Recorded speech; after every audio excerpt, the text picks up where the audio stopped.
उनके जे मेलावा में सासू हेरैलिए दरोगा बाबू।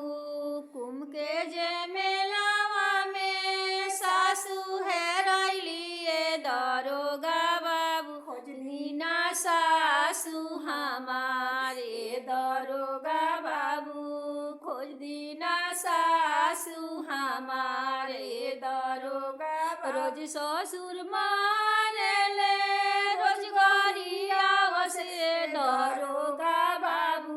ननद घर से निकाले दरोगा बाबू। ननद घर से निकाले दरोगा। पढ़ल ना लिखल हई ना होशियार दरोगा बाबू।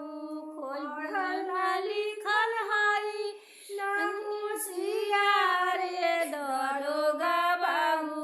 मोबाइल के नंबरो ना जानस दरोगा